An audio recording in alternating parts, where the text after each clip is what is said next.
Some people learn very early in life to pay close attention to the emotional atmosphere around them. They can feel when someone is upset. They can sense tension before anyone says a word. They know when something feels off. And little by little, without even realizing it, they begin to assume responsibility for emotions that were never truly theirs to carry. They become the peacemaker, the fixer, the one who tries to hold everything together. If there is tension in the room, they feel it. If someone is disappointed, they absorb it. If a relationship feels strained, they quietly ask themselves, what did I do wrong? For some people, this becomes such a normal way of living that they no longer recognize it as a pattern. It just feels like who they are. But psychology gives us another way to understand it.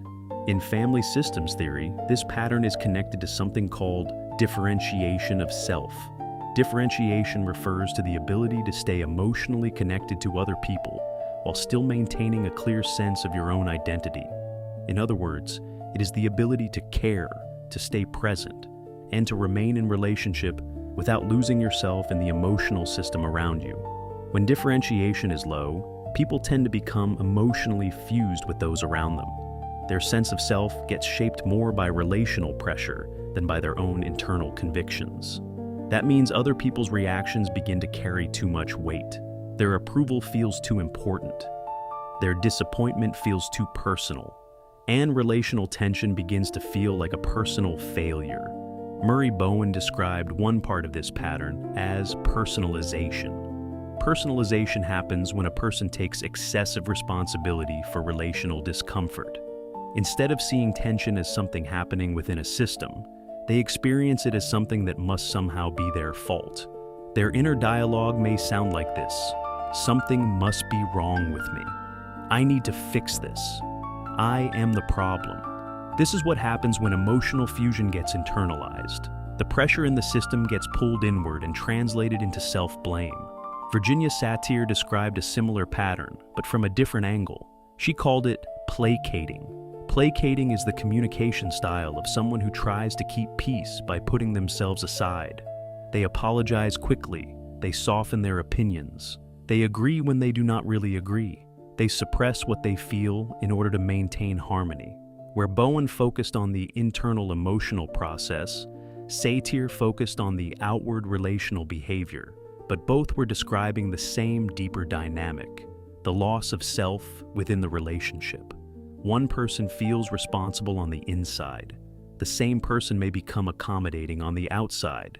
So, what Bowen called personalization and Satir called placating can both be understood as expressions of low differentiation.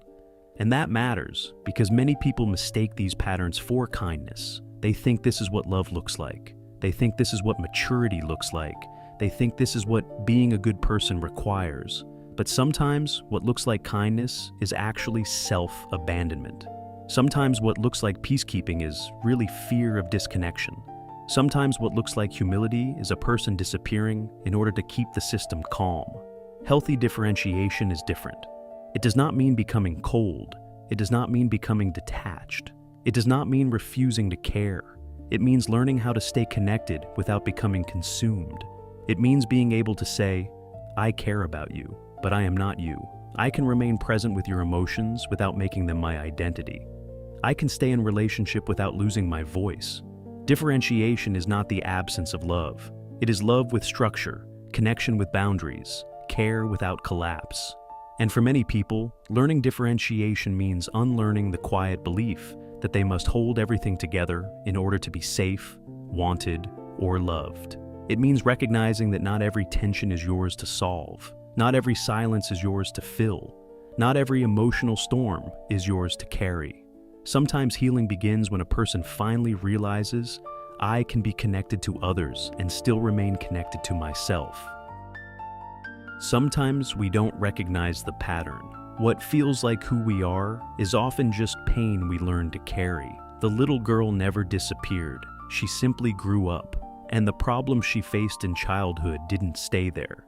They followed her, quietly shaping her relationships, her reactions, and the way she sees herself, like weeds spreading through a garden. In psychology, we call these patterns, but in real life, They often just feel like survival. The good news is this: awareness changes everything. Because once we recognize the pattern, we can begin to pull those weeds and plant something new, clearer boundaries, healthier emotions, and a stronger sense of self.